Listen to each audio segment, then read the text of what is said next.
Narasimha sir గారికి, Krishnaiah sir గారికి, దగ్గర బాలరాజు గారికి, తిమ్మన్న గారికి, రమేష్ గారికి, భీమరాజు గారికి, రాధాకృష్ణ గారికి, మిత్రులందరికీ పేరు పేరు ధన్యవాదాలు. భారత్ పాకిస్తాన్లో ఈ రెండు దేశాల మధ్య యుద్ధం జరిగినప్పుడు రక్షణ శాఖ మంత్రిగా పనిచేసిన బాబు జగజీవన్ రామ్ గారు తన సొంత నిర్ణయాలతో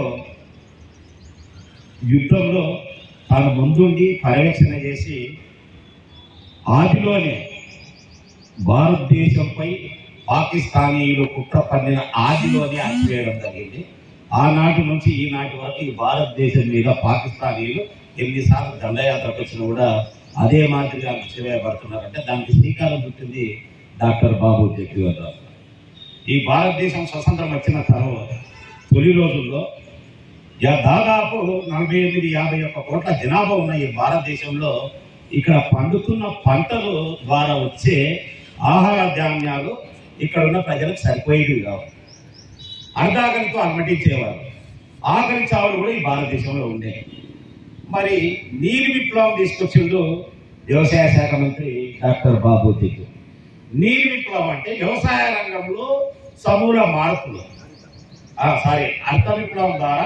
హరిత విప్లవం తీసుకొచ్చిండు. హరిత విప్లవం ద్వారా సమూల మార్పులు తీసుకొచ్చిండు. సమూల మార్పులు తీసుకొచ్చినప్పుడు వ్యవసాయ రంగంలో అంట్లు సిస్టమ్ అంటే ఇప్పుడు హైబ్రిడ్ విత్తనాలను సృష్టించి ఈ భారతదేశంలో తక్కువ విస్తీర్ణంలోనే ఎక్కువ దిగుబడి వచ్చేలా మరి హైబ్రిడ్ విత్తనాలను రైతులకు అందించి జనాభాకు సరిపోనే కాదు మిగులు ఆహార ధాన్యాలు కూడా మిగిలేలా కృషి చేసిన తొలి వ్యక్తి డాక్టర్ బాబు జగజీవన్ రామ్. ఆయన ఎవరు?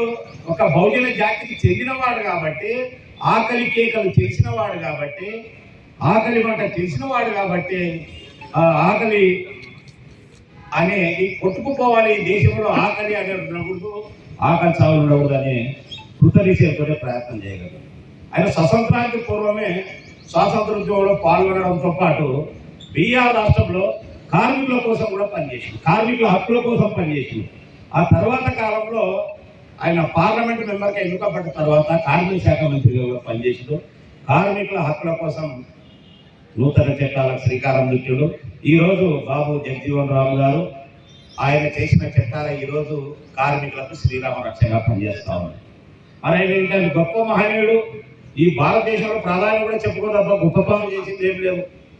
కానీ డాక్టర్ బాబు జగజీవన్ రామ్ గారు చేసిన వినూత్నమైన సేవలు, ఇలాంటి గొప్ప సంఘ సంస్కర్తను మనం ప్రతి వ్యక్తి, దేశ మూలవాసులైన ప్రతి వ్యక్తులను మనం గౌరవించుకోవాల్సిన గురుతర బాధ్యత మన భుజస్కంధాలపై ఉంది. తెలియక కొంత రాకపోవచ్చు, కానీ వచ్చే సంవత్సరం నుంచి డాక్టర్ బాబాసాహెబ్ అంబేద్కర్ గారి జయంతి కానీ, పూలే గారి జయంతి కానీ, డాక్టర్ బాబు జగజీవన్ రామ్ జయంతి కానీ ప్రభుత్వాలు అధికారికంగా చేస్తూ ఉన్నాయి, కానీ ప్రజల మధ్య చేయడం లేదు. గతంలో కూడా మేము డిమాండ్ చేసినాం. ఒక నెల క్రితం మేము ప్రెస్ నోట్ అయితే ఇవ్వలేదు, కానీ ఒక నెల క్రితమే నేను సచివాలయంలో ఒక మెమరాండం ఎన్నికైనప్పుడు ముఖ్యమంత్రి గారు సిఎస్ రామకృష్ణరావు గారు వాళ్ళు మీటింగ్లో ఉన్నాడు కాబట్టి ఇన్వైట్ ఇచ్చి రావడం జరిగింది. దాని సారాంశం ఏంటంటే డాక్టర్ బాబాసాహెబ్ అంబేద్కర్ గారి, పూలే గారి జయంతులను గ్రామ సభలు పెట్టి గ్రామాలలో చేస్తున్నారు. అంబేద్కర్ గారి జయంతి పూలే చేస్తారు, గ్రామ పంచాయతీలో చేస్తూ ఉన్నారు. కానీ ఏదో ఒక సెక్రటరీ గారు, సర్పంచ్, 2-3 వార్డు మెంబర్లు కూడా అందరూ అందుబాటులో.